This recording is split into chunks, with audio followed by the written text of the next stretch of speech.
Hey, Foot Clan. Today's show is brought to you by TopDogStats.com. Listen, you've heard us talk about them before on the show. You have to go check it out, TopDogStats.com. This is your source for comparing players, for visualizations of fantasy football data, and it is so easy and simple. And one click, you can pull up wide receiver strength of schedule. One click, you can pull up and compare some of your top wide receivers and figure out who to start. They just added all of the DFS player salary data to the website. They are constantly updating it, so you have to check it out. It's built by former NFL analysts that built the game statistic systems for the NFL. So don't miss it. Check it out, TopDogStats.com.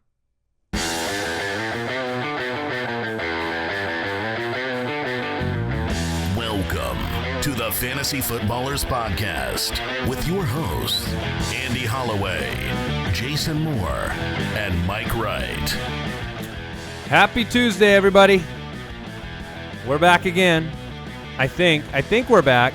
Our voices might be a little Mike, weak from all that screaming at the Monday Night Football game. We are the Fantasy Footballers. This is the Fantasy Footballers Podcast, and we thank you for joining us today, this Tuesday. Mike, the Fantasy Hitman Wright, is here in body. Yeah, I was. Your voice is gone. It'll come back as we go. Wow. Maybe. I was questionable this morning, but I'm powering through, fellas. Is that due to a bratwurst of some sort at the game? No, I have no idea what that's. You can't narrow it down to what thing you digested at the Monday Night Football game? No, but I'm paying the iron price, and my voice is gone. Wow, your voice is disappearing suddenly. So, Jason, how are you doing today? I'm doing pretty good. Excited to be here. I love Waiver shows. That's my favorite show. You're not going through puberty right now. That's good. That's good. Got hair on my back. Yeah, well. I'm not proud of it, but it's a thing.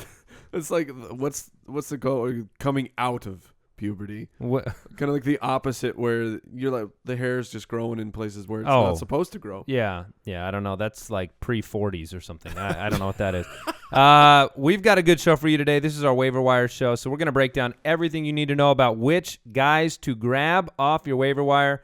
And this is an important time because you might be like me and have a running back core that looked so beautiful before the weekend. And my running back core was Arian Foster, Chris Ivory, and Deion Lewis in one of my leagues. And now Arian is gone. Ivory kind of went down with a quad-related injury, and Deion Lewis missed the game. So I'm in search for a running back. So, guys, I hope you can help me Your today. running back crew was like kind of like an impressionist painting where you're from the back and you're like, as we look at your running back crew, we're like, wow. Beautiful. That is gorgeous. And then we get up close, and then we're what's going on here? This makes no sense. I have no idea what's happening with this running back core. Yeah. Because I want no part of it. Yeah. So it burned bright for, never really. They were all banged up. So we've got your waiver wire section. We'll go through running backs, but we got a bunch of other names to give you from other positions. We got a news and notes section on the show, and we got our streams of the week at the quarterback position. Did you guys know my stream was Ryan Tannehill last week? I knew that. He was all right. Yeah, he was decent. So check us out on the web at the FF Ballers on Twitter. We're on Facebook.com/theFantasyFootballers. You can check us out on YouTube. Every show is on YouTube, as well as the Fantasy Sports Network. And be sure to visit us on thefantasyfootballers.com if you need to submit a question to the show. We're here to help you out. Just go to thefantasyfootballers.com, click the Submit a Question button, and we'll do what we can to answer as many as we can like we do every week. But we're only 3 men. And today we're like 2.5 with how Mike is doing. So also I want to remind everybody about jointhefoot.com, our fantasy football community. We have exclusive content over there, including an extra show every single week because 5 is somehow not enough. No. Not enough for the people. It's not enough for the Foot Clan. Never enough. So let's go ahead and get into the – oh, you know what? I do have a quick question for you today. Who would you rather have the rest of the season, Deymarius Thomas or Emmanuel Sanders? Ooh, I like it. I'm going to go with Deymarius Thomas. The reason is because I believe the shoulder is something that could prove to be harmful for Emmanuel Sanders. And you've also seen Deymarius Thomas really in his game struggle on some catches. I mean, this is kind of classic DT. He's had some drops that could have been much bigger, but I don't expect that to continue the entire season. So I would take Deymarius Thomas personally. I wish the shoulder injury wasn't in play here for Sanders because I think it would make it a lot tougher. And just because of the shoulder injury and what we've seen with Randall Cobb, where we thought, okay, well, it's not going to be a concern, and Randall Cobb has simply disappeared the last 3 weeks. So because of that, I would lean Deymarius Thomas. But let's say they're both fully healthy. It's very, very close because Sanders is balling out, man. Yeah, I lean the Deymarius side because I feel like when these games get clutch, he's shown up when they've needed him. There have been a couple games where the final drive was a lot of Deymarius Thomas, but the drops are annoying.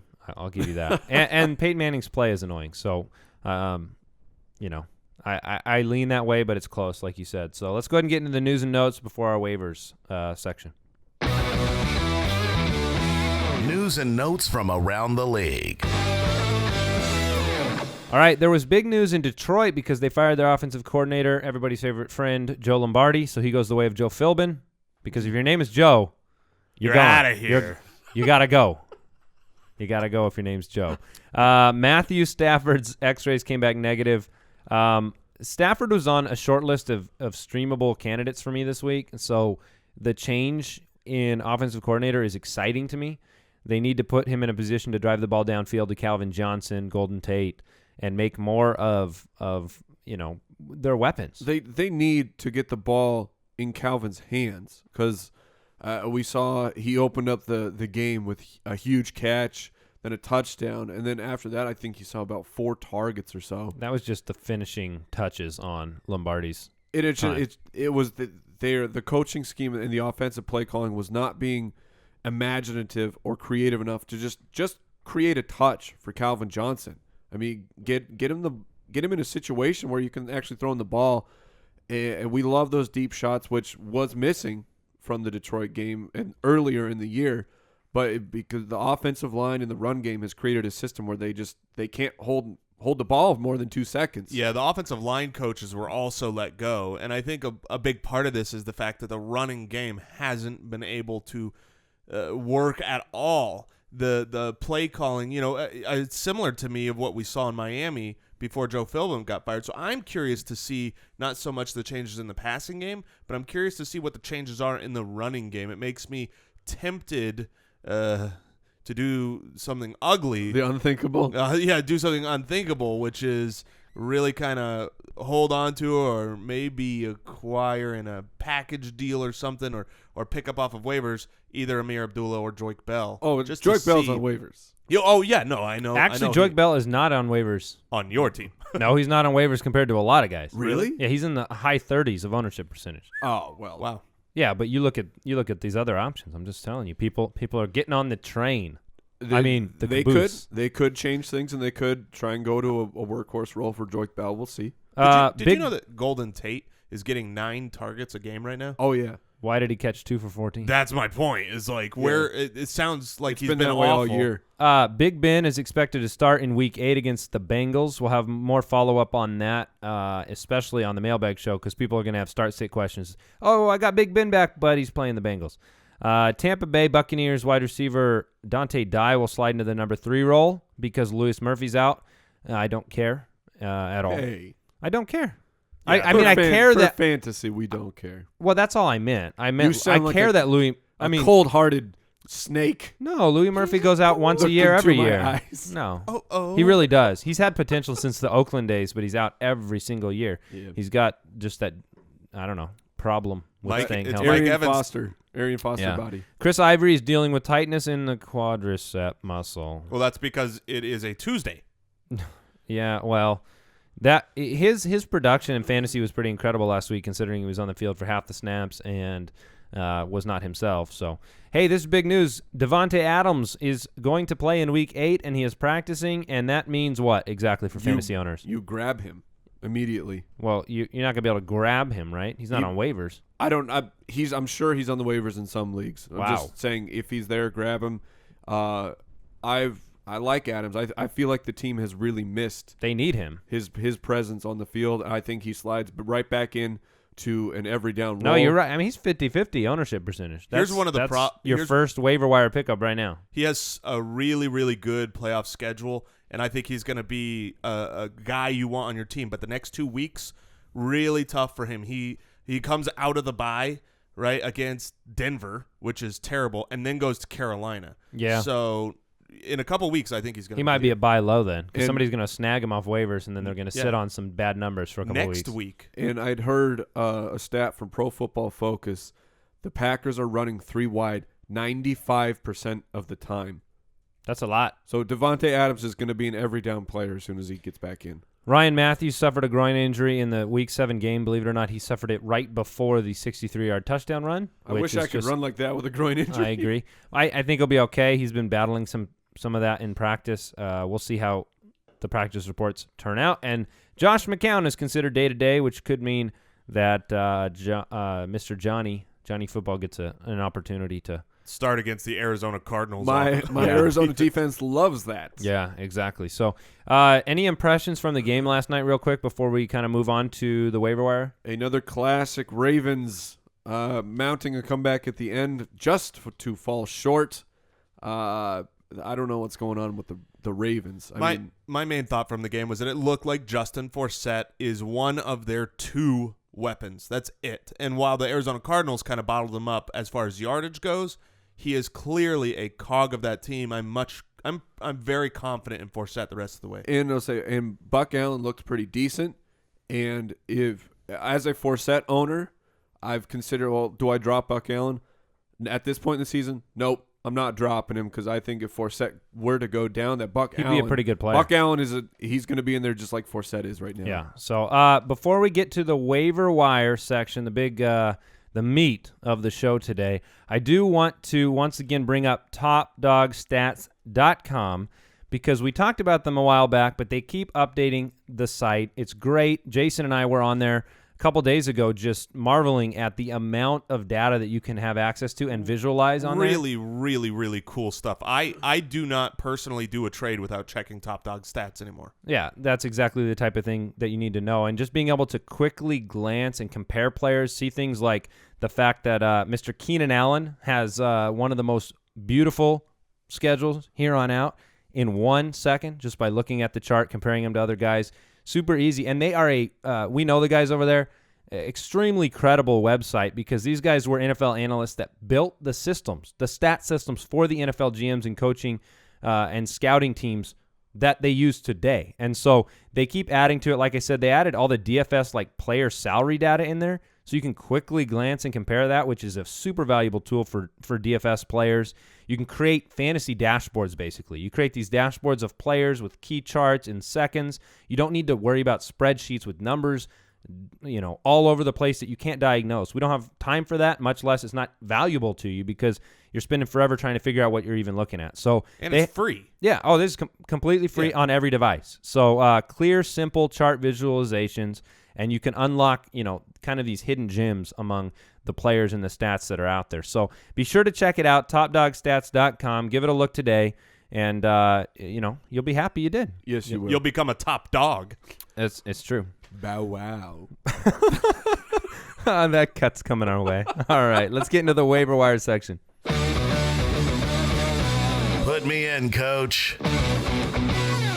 All right, guys, I got names for you. I want your thoughts on these guys, what you think about them in terms of, what we need to know is this. Yes, you can go sign them. But would you start them? Would you play them? What are they on your team? What do they function as? Because, if they're a start-worthy guy, you're going to spend more fab/waiver priority on them than if they're just a bench stash because they're a name that had a good week. Okay? So let's start at the wide receiver position, and I'm going to start with a guy that, the bye week guys get forgot about on the waiver wire a lot of the time. And so the first guy is only owned in 34% of leagues, but he's putting up almost 11 points a game at the wide receiver position. And that's Marvin Jones. Marvin Jones of the Cincinnati Bengals. What do you think about Marvin Jones going forward? I know he's got a tougher matchup this week against Green Bay. I'm sorry. That's not accurate. I put him on the Broncos for a second. The Broncos would love Marvin Jones. No, it's Pittsburgh this week. Is that correct? Yeah, that sounds right. So that's not that tough of a matchup. But right now he is playing as a 2 statistically. What do you think about Marvin Jones? I love what Marvin Jones is doing. The only concern I have with Marvin Jones is there will be those games where he disappears. So Sure. you cannot rely on him and say, "Oh, I'm getting a wide receiver 1 because he's putting up 11 points a game," or you're getting a nice 2. I'll put it that way. A nice 2. Is he a better than Eric Decker too? Probably not. Pretty close in that same category, but I mean Decker's just getting it done every single time he's on the field. Where Marvin Jones has had a couple duds, and he will moving forward. But Jones is a guy who I would love to have at least on my bench at the worst if he's not flexing or wide receiver 2ing for me. All right, so Stefon Diggs is the big name, and he's got to be near the top of, if not the top waiver pickup, if he's still available in your leagues. Now, he's owned in only 44% of leagues, so people missed him last week. 6 for 108 and a touchdown, a highlight reel touchdown. Really looks the part and has been consistently being targeted. He's starting in 2 wide receiver sets for Minnesota. So Stefon Diggs, how much do you like this guy, and what does that mean to your waiver fab budget? I really love him. Going forward, rest of season, I see him as a wide receiver 2. And so you're getting like an absolute locked wide receiver 2. Over the last 3 weeks that he's played, he is the number 13 wide receiver. So he's just outside of wide receiver 1, and you see it on the field, the catches he's making. You said, Andy, and this isn't, we definitely are not saying that this is Odell Beckham, but he's got the same kind of quick twitch thing. He's just very... I think that's called being young. Yeah. I mean, he looks just, compared to Mike Wallace, he's got Mike Wallace and Greg Jennings running around him. I was a young man once, and I couldn't do that. Yeah. Well, he is special. Okay, it's so part of it. Stefon Diggs has to be on every roster. He should be owned in 99% of leagues, and there's over half the leagues that don't have him. You're probably in one. Go get him and put him on your roster because he could be as good as guys that you've been relying on this whole first half of the season. So he's doing exactly what I thought Charles Johnson was going to do. All right, if he's sitting on your waiver wire and you have 80 of your $100 fab budget left, how much do you spend on Stefon Diggs? Depending on need, maybe like 15 to 20. Yeah. Oh, really? Not more than that? I would go more. I'd go 20, 25. We had a guy in our league last week who dropped 30-something, and we thought it was a little crazy, a little ahead of schedule. Well, the schedule's coming in. Okay, fair enough. Hey, a guy we have not talked about enough, if at all, but keeps getting it done now, back-to-back weeks, and is one of the Patriots that has not dropped the ball consistently. In fact, man, this guy makes more hard catches than I've ever seen. Danny Amendola. Danny Amendola was 8 for 86 and a touchdown last week. It's easy for me to be tempted to just brush that off with, okay, it was his game, and now we're going to wait another 6 weeks for it to be his game. Is that the right attitude with Amendola, or is he somebody you should be signing? He's not a guy I'm very excited about. You have to look at how did the game go for the Patriots. No Dion Lewis. They had the running backs were not used at all. I think Amendola was kind of the fill-in for Lewis and the running game, but it sounds like Dion Lewis is going to be back. So I expect Amendola to go back to an auxiliary role. LaFell, while he had a horrific game playing as basically a garbage can, trying to catch a ball. Yes. They still like him. Tom Brady talked about him, saying we still trust in LaFell. I still believe in LaFell. So I'm just maybe Amendola does it moving forward, and you can add him if you would like to. I'm just not going to be aggressive trying to add him. Yeah, I agree. I expect regression from here. However, if you're in a deeper league or one of those leagues with a deeper bench where waivers are slim, here is a guy getting thrown to by Tom Brady, and he's worth a pickup. All right, guys. If you had to sign one of these two, Nate Washington or Stevie Johnson, they're both on your waiver wire. You got one spot, and they're available to you cheap. Which of these two do you select? Because Nate Washington is coming off a monster week, 9 for 127 and 2, and Stevie Johnson is back after an injury and was 4 for 50. I would tell me who you take. Stevie Johnson. Mike? Steve Johnson. Okay. It's all about quarterback. And something we didn't talk about in our news, they're concerned that Antonio Gates' MCL injury will be multi-week. Yeah, no, I don't know. Did you see what Antonio Gates said about It it? was so ridiculous. He said that the MCL is a big part of his game. Like, what NFL player does not have their MCL as at least a decent part of their game? My legs are a big part of my running game. It's like, what? So that's crazy. All But right. my point was, if he's out, Stevie Johnson will benefit. Ladarius Green, of course, is the biggest beneficiary. Stevie but will Stevie too. will benefit as well.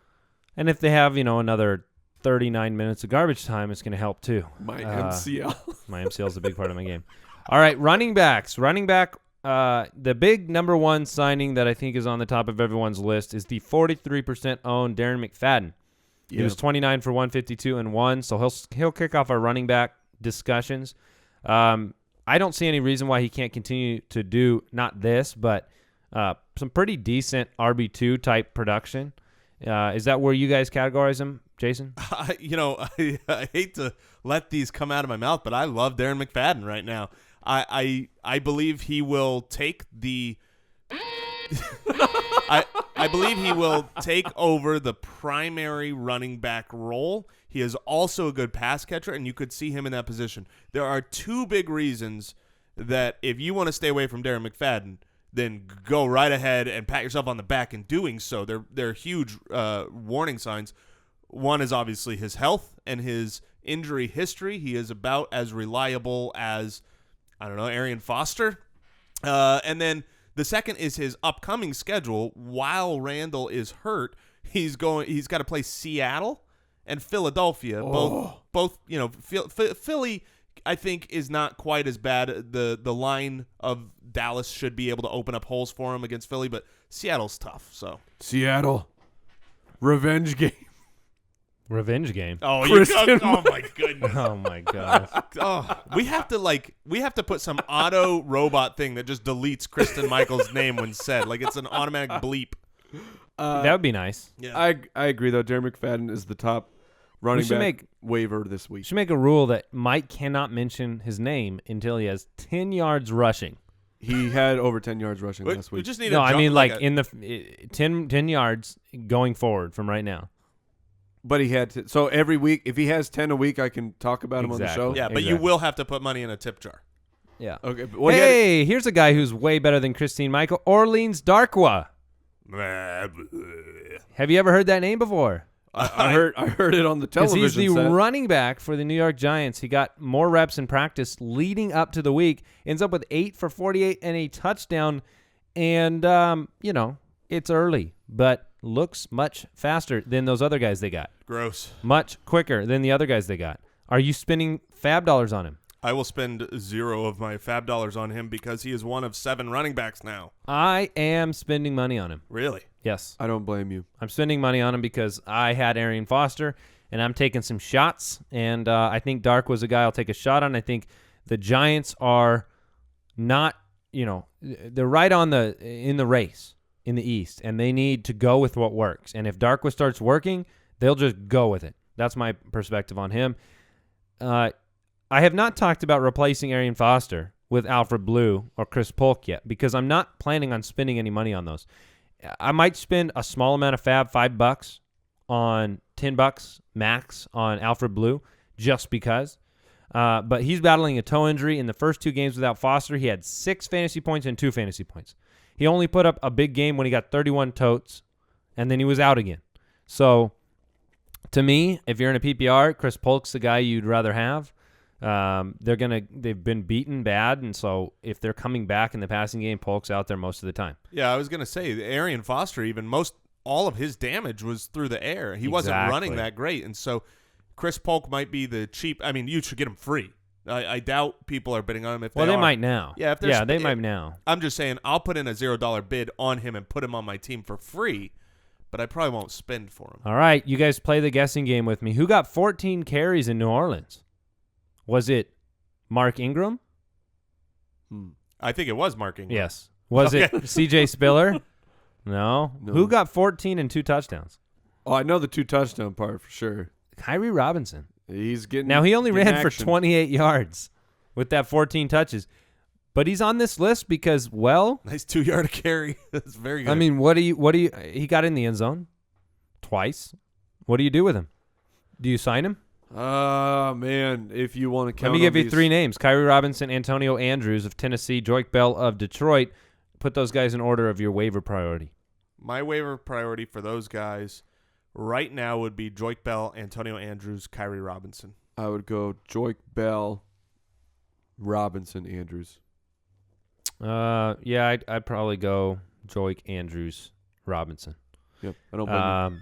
But yeah, those are 3 names I need to mention. If you're really weak on running back, on running back position, and you need to put somebody on your bench, and you can get them for free, these are guys to stash. These are guys to throw on there, and who knows. And yep. And the truth of the matter is, if something happens with Ingram, which is not like historically impossible to happen, Khiry will get the majority of first and second down work. He'll get goal line work, and he'll be pretty valuable to you. I will say this. So I'm a Mark Ingram owner in our main league, and I'm questioning whether or not my handcuff should be CJ Spiller or should be Khiry Robinson. Obviously, Khiry will get the work. My thought is if Mark Ingram were to go down, CJ Spiller would be double involved as he has been, in which case he would do more with more. But I think they Robinson's still both gonna benefit. Robinson will still get the touchdowns. Yeah. I think Khiry Robinson would turn into Ingram light. And speaking of stashes, for the people who like to be in front of it, David Cobb from Tennessee, the rookie, who he is set to return in the next week or 2. I can't recall. Yeah, he's what it is. practicing already. And so he sounds like he will be full go as soon as he's back. Do they need a running back there? And Tennessee has no running back. Nobody has really taken that job. So I imagine that David Cobb is going to be given an opportunity to take the job. What do you guys think? Let's move to tight ends. What do you think about Eric Ebron's performance coming back off an injury? 5 for 89 and 1. Love it. I like it a lot. He was a first-round pick in the NFL for a reason. He's a great weapon. I think he's the number 2 receiver there, so I like Ebron a lot. Really? Over Tate? Yeah. Well, no, I'm not saying target-wise. Target-wise, Tate has received more than Ebron, but I believe he's their number 2 weapon. The same way you could say like Tyler Eifert is the number 2, even though I don't think he's had the number 2 targets. I believe he has. Over Harris. Yeah. Over I would say Ebron's still the number 3 option, but he's a very, very strong option. He's a strong option, and he's a red zone option, and he has performed well when he's been active this year all the way through. So I really like Ebron if you need a tight end. If you're in, if you decided you were going to roll out Heath Miller last week and you got a goose and you're like, need to move on, I would pay for Ebron. Yep.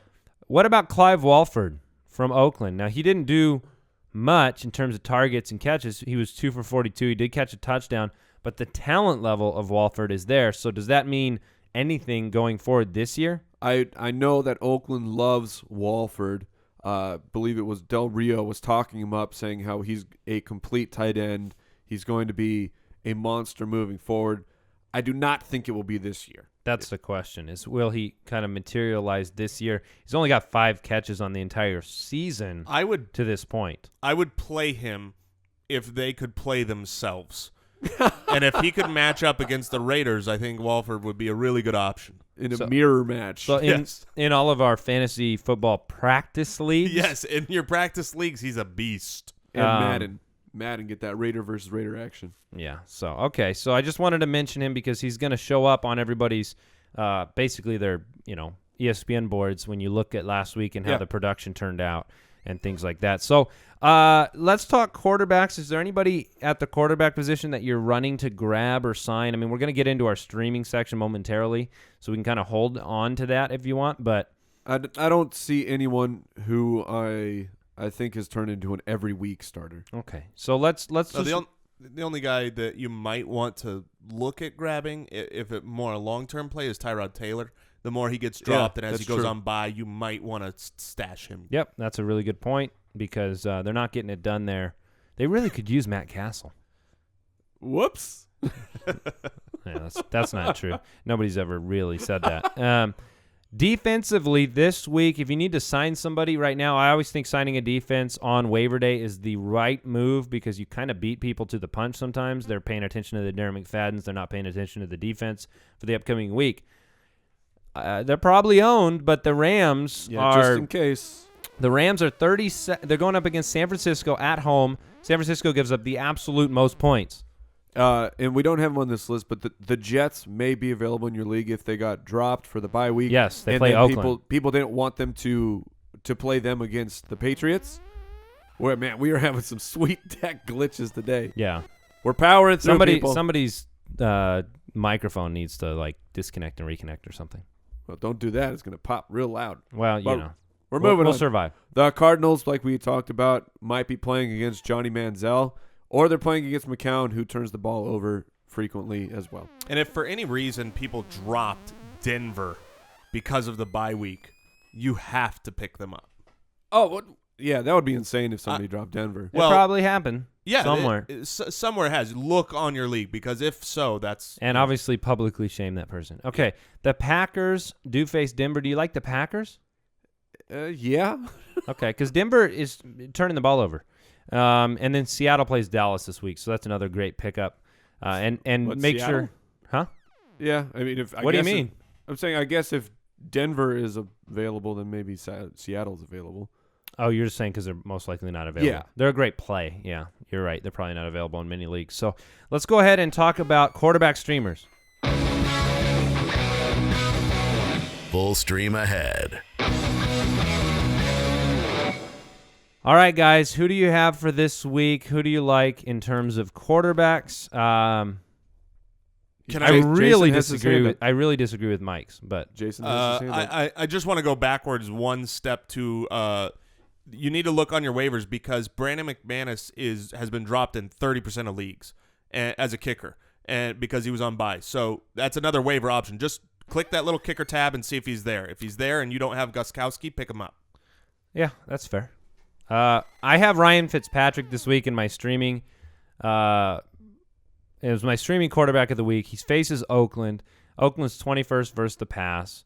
I just like what Fitzpatrick's been doing from a consistency standpoint. So the buy-in here is that he will get a couple of touchdowns to the Marshall Decker stack.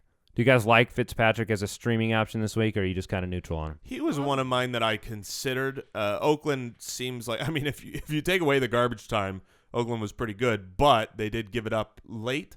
So I considered him. So I have no problem with this pick at all. The only concern for Fitzpatrick is it's a cross-country voyage, and that's not usually the best for NFL teams. So moving forward for me, Andy just says he disagrees with me, but I'm going with the Tennessee quarterback, whether it be Mariota or Mettenberger, against the Texans. The Texans are giving up multi-touchdowns to the quarterback every game but 2. They don't know how to tackle, apparently. They gave up 4. Ryan Tannehill put up one of the most efficient quarterback games probably of all time last week, with 1 incompletion, 4 touchdowns. The previous week, over 300 yards and 3 touchdowns to Blake Bortles. This is the team that gave up 3 touchdowns to Alex Smith. I don't believe in the Texans' defense. Do you want to do a water bet that the Tennessee quarterback does not throw 2 touchdowns? Yeah. Oh, yeah. Water bet. Yeah, absolutely. I'm not trying to disagree just to disagree. I just think Houston at home, after that defeat, this is the final moment for them. So and Tennessee's been so pathetically bad. I mean, they're just terrible. They couldn't do anything last week. So I'm just going to take that bet. They did manage to shut down the Atlanta offense, though. And if they can hang with the Atlanta offense, a Houston Texans offense minus Arian Foster, I don't think Tennessee has a problem with that. It's very possible. So, Jason, who is the guy that jumps off the page for you as a streaming quarterback option for those who are looking for one? When I was looking at it, who jumped off the page was actually Marcus Mariota to me, if that's the question. However, he's injured, so I didn't go with him. For me, I like Jay Cutler. Jay Cutler has, normally when I stream a quarterback, the more important thing to me is the defensive matchup.